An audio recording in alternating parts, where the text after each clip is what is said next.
بنی اسرائیل کے زمانے میں ایک مرتبہ قحط پڑ گیا۔ مدتوں سے بارش نہیں ہو رہی تھی۔ لوگ حضرت موسیٰ علیہ السلام کے پاس گئے اور عرض کیا، یا کلیم اللہ، رب تعالیٰ سے دعا فرمائیں کہ بارش نازل فرما دے۔ چنانچہ حضرت موسیٰ علیہ السلام نے اپنی قوم کو ہمراہ لیا اور بستی سے باہر دعا کے لیے آ گئے۔ یہ لوگ 70,000 یا اس سے کچھ زیادہ تھے۔ موسیٰ علیہ السلام نے بڑی عاجزی سے دعا کرنا شروع کی، میرے پروردگار، ہمیں بارش سے نواز، ہمارے اوپر رحمتوں کی بارش کر، چھوٹے چھوٹے معصوم بچے، بے زبان جانور اور بیمار سبھی تیری رحمت کے امیدوار ہیں۔ تو ان پر ترس کھاتے ہوئے ہمیں اپنی دامن رحمت میں جگہ دے۔ دعائیں ہوتی رہیں مگر بادلوں کا دور دور تک پتہ نہ تھا۔ سورج کی تپش اور تیز ہو گئی۔ حضرت موسیٰ علیہ السلام کو بڑا تعجب ہوا۔ اللہ تعالیٰ سے دعا کے قبول نہ ہونے کی وجہ پوچھی تو وحی نازل ہوئی، تمہارے درمیان ایک ایسا شخص ہے جو گزشتہ 40 سالوں سے مسلسل میری نافرمانی کر رہا ہے اور گناہوں پر مصر ہے۔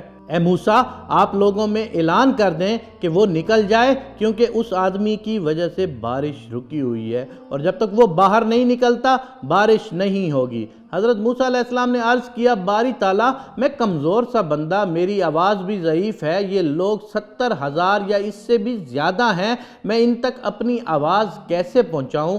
توبہ و استغفار۔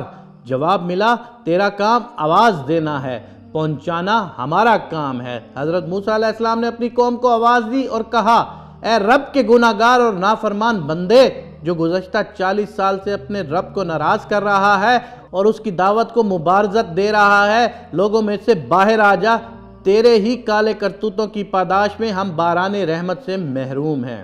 اس گناہگار بندے نے اپنے دائیں بائیں دیکھا، کوئی بھی اپنی جگہ سے نہ ہلا۔ وہ سمجھ گیا کہ وہی مطلوب ہے۔ سوچا کہ اگر میں تمام لوگوں کے سامنے باہر نکلا تو بے حد شرمندگی ہوگی اور میری جگ ہسائی ہوگی، اور اگر میں باہر نہ نکلا تو محض میری وجہ سے تمام لوگ بارش سے محروم رہیں گے۔ اب اس نے اپنا چہرہ اپنی چادر میں چھپا لیا، اپنے گزشتہ افعال و اعمال پر شرمندہ ہوا اور یہ دعا کی، اے میرے رب، تو کتنا کریم ہے اور بردباد ہے کہ میں 40 سال تک تیری نافرمانی کرتا رہا اور تو مجھے مہلت دیتا رہا، اور اب تو میں یہاں تیرا فرما بردار بن کر آیا ہوں۔ میری توبہ قبول فرما اور مجھے معاف فرما کر آج ذلت و رسوائی سے بچا لے میرے پاک پروردگار۔ ابھی اس کی بات پوری نہیں ہوئی تھی کہ آسمان بادلوں سے بھر گیا اور موسلادھار بارش شروع ہو گئی۔ اب حضرت موسیٰ علیہ السلام نے دوبارہ عرض کیا، یا الہی، آپ نے بارش کیسے برسانا شروع کر دی؟ وہ نافرمان بندہ تو مجمع سے باہر نہیں آیا۔ اللہ تعالیٰ نے فرمایا، توبہ و استغفار۔ اے موسیٰ، جس کی بدولت میں نے بارش روک رکھی تھی، اس کی بدولت اب بارش برسا رہا ہوں، اس لیے کہ اس نے توبہ کر لی ہے۔ موسیٰ علیہ السلام نے عرض کیا، یا اللہ، اس آدمی سے مجھے بھی ملا دے تاکہ میں اس کو دیکھ لوں۔ فرمایا، اے موسیٰ، میں نے اس کو اس وقت رسوا اور خوار نہیں کیا جب وہ میری نافرمانی کرتا رہا تھا، اور اب جب کہ وہ میرا مطیع اور فرما بردار بن چکا ہے تو اب اسے کیسے میں شرمندہ اور رسوا کر سکتا ہوں؟ اس لیے اس بات کو بھول جاؤ۔ کیا خوبصورت شان ہے میرے اللہ کی کہ اللہ نے اس نافرمان کو حضرت موسیٰ علیہ السلام سے بھی چھپائے رکھا اور اس کی توبہ کو قبول کر لیا۔